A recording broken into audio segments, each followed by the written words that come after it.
Mr. Deputy Speaker, sir, I support the bill presented by Shri Thomas. I belong to the rural area and therefore, without going very deep into the constitutional intricacies, I would like to cite an example which would make it very clear as to what will happen to the country if we do not pass this bill. If there are only 5 earning members in a family of 10 persons and the other 5 members are unemployed, it becomes impossible for the family to develop and it becomes weak from within and finally it integrates. Similarly, in the case of a country, if crores of people are unemployed, it not only affects the overall production of the country and reduces the purchasing capacity of the people, but also weakens the country. The most unfortunate thing is that it results in crisis of confidence and the people are disillusioned. And in the end, out of these evils, anarchy is born. If I say that a similar situation prevails in the country today, it will not be an exaggeration. In 1951, the number of unemployed people was about 51 or 52 lakhs. This figure increased to 280 lakhs in 1956-97 and at present it is 4 crores. And these figures are only of those who have registered themselves with the employment exchanges. Apart from them, there are crores of educated and illiterate people who are unemployed. Even if they are employed, it is on a part-time basis. And if they are engaged on full-time job, they are underemployed, as a result of which considerable amount of labor potential is being wasted and consequently our country is being weakened from within. We may have a shining exterior, but the country is decaying from within. This is because only a handful of people have reaped the benefits of the 5-year plans and the rest of the crores of people have been deprived of it. The fruits of independence have not reached the Harijans and other weaker sections of the society.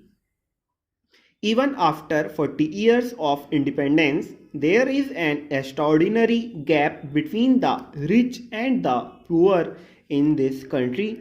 We have, on the one hand, a handful of people enjoying unlimited pleasures, and on the other, there are crores of people leading a life of poverty and deprivation.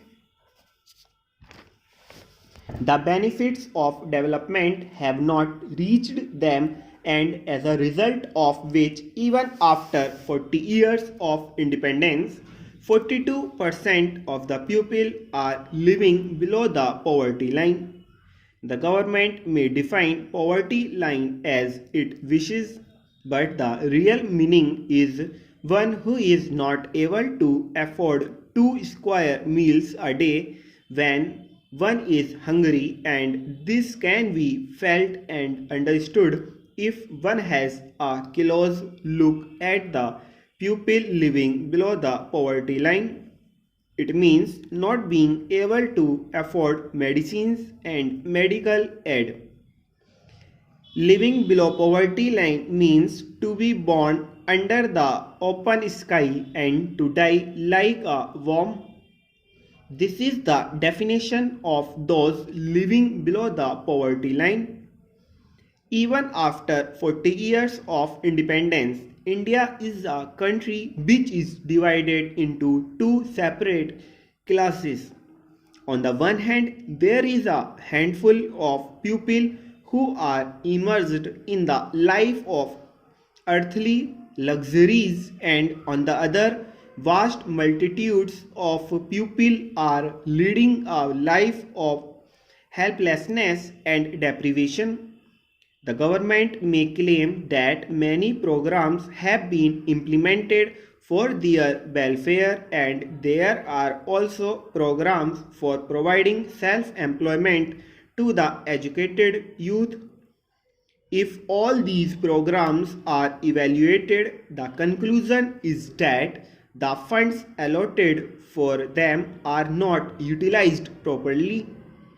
You expect that a certain number of people would get employment opportunities by the aforesaid programs, but the results achieved are not to the desired extent. The funds are pocketed by those who are responsible for their implementation, and the real beneficiaries are thus deprived of those funds. The scheme are not benefiting the poor pupil, but the irony is that if some individual organization, group, or a certain section of society or community raises its voice in protest, you make allegations without giving a thought that these people are creating uproar everywhere. These people do not want the government to function properly, and they are playing with the unity and integrity of the country. We differ in our opinion on this point. We think protesting against evil is a threat to the unity and integrity of the country, and on the contrary, we think that it protects the unity and the integrity. A country does not integrate when it struggles against, but it disintegrates when it nourishes it. Hence, if evil is protected and nourished, it will certainly increase poverty and helplessness of the pupil, and they will never be able to overcome their impoverishment, and they will be disillusioned.